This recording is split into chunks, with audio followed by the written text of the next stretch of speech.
जय श्री राम दोस्तों। कैसे हैं आप? उम्मीद है आप अच्छे होंगे।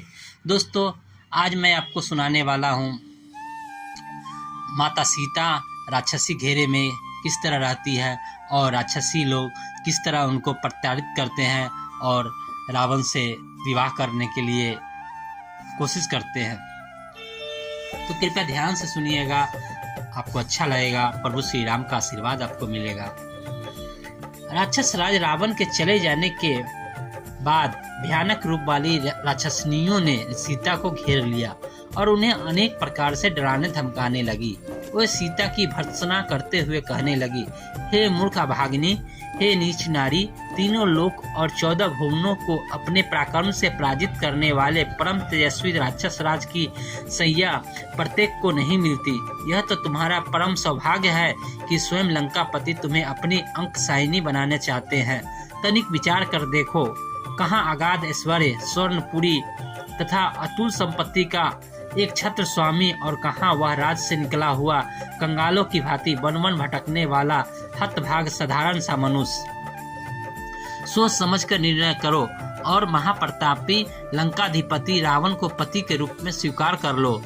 उसकी अर्धांगिनी बनने में ही तुम्हारा कल्याण है, अन्यथा राम के वियोग में तड़प तड़प कर मर जाओगी या राक्षस राज के हाथों मारी जाओगी। तुम्हारा यह कोमल शरीर इस प्रकार नष्ट होने के लिए नहीं है। महाराज रावण के साथ विलास भवन में जाकर रमन करो।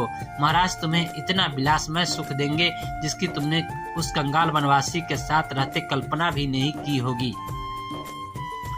राक्षसियों की ये बातें सुनकर कमल नयनी सीता ने आंसुपूर्ण नेत्रों से उनकी ओर देखा और कहा, तुम सबका यह लोक विरुद्ध और पाप पूर्ण प्रस्ताव मेरे हृदय में क्षण मात्र को भी ठहर नहीं पाता।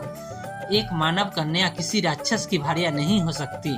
तुम सब लोग भले ही मुझे खा जाओ, किंतु मैं तुम्हारी बात नहीं मान सकती। मेरे पति दीन हो अथवा राज्यहीन, वही मेरे स्वामी है और मैं सदा उन्हीं के अनुरुक्त हूँ तथा आगे भी रहूंगी। जैसे सुरलचा सूर्य में, महाभागा शची इंद्र में, अरुधति महर्षि वशिष्ठ में, रोहिणी चंद्र से, सुकन्या च्यवन में, सावित्री सत्यवान में, श्रीमती कपिल में, केसनी सागर में और दमयंती नल में अनुराग रखती है, वैसे ही मैं अपने पति इक्ष्वाकु कुशवंश शिरोमणि श्री राम में अनुरक्त हूँ। सीता के वचन सुनकर राक्षसियों के क्रोध की सीमा न रही। वह रावण की आज्ञा अनुसार कठोर वचनों द्वारा उन्हें धमकाने लगी। अशोक वृक्ष में चुपचाप छिपे बैठे हनुमान जी सीता को फटकारती हुई राक्षसनियों की बातें सुनते रहे। वह सब राक्षसियों कुपित होकर कांपती हुई सीता पर चारों ओर से टूट पड़ी। उनका क्रोध बहुत बढ़ा हुआ था। राक्षसियों के बारंबार धमकाने पर स्वर्ण सुंदरी कल्याणी सीता अपने आंसू पोंछती हुई उसी अशोक वृक्ष के नीचे चली आई जिस पर हनुमान जी छिपे बैठे थे। शोक सागर में डूबी हुई विशाल लोचना वैदेही वहां चुपचाप बैठ गए। वह अत्यंत दीन एवं दुर्बल हो गई थी तथा उनके वस्त्र मलिन हो चुके थे।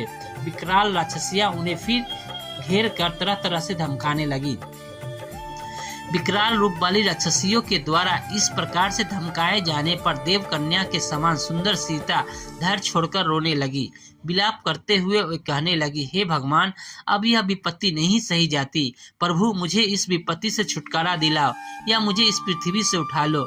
बड़े लोगों ने सच कहा है कि समय से पहले मृत्यु भी नहीं आती। आज मेरी कैसी दयनीय दशा हो गई है। कहाँ अयोध्या का वह राजप्रसाद जहाँ मैं अपने परिजनों तथा पति के साथ अलौकिक सुख भोगती थी, और कहाँ ये दुर्दिन जब मैं पति से विमुख छल द्वारा हरी गई। इन राक्षसों के फंदों में फंसकर निरीह हिरनी की भांति दुखी हो रही हूँ। आज अपने प्राणेश्वर के बिना मैं जल से निकाली गई मछली की भांति तड़प रही हूँ। इतनी भयंकर वेदना सहकर भी मेरे प्राण नहीं निकल रहे हैं। आश्चर्य यह है कि मर्मांतक पीड़ा सहकर भी मेरा हृदय टुकड़े टुकड़े नहीं हो गया। मुझ जैसी अभागिनी कौन होगी जो अपने प्राणाधिकार प्रियतम से बिछुड़कर अपने प्राणों को संजोए बैठी है। अभी न जाने कौन कौन से दुख मेरे भाग में लिखे हैं। न जाने वह दुष्ट रावण मेरी कैसी दुर्गति करेगा। चाहे कुछ भी हो, मैं उस महापातकी को अपने बाएं पैर से भी स्पर्श न करूंगी। उसे इंगित पर आत्मसमर्पण करना तो दूर की बात है, यह मेरा दुर्भाग्य ही है किसी एक परम प्रतापी वीर की भार्या होकर दुष्ट रावण के हाथों सताई जा रही हूँ।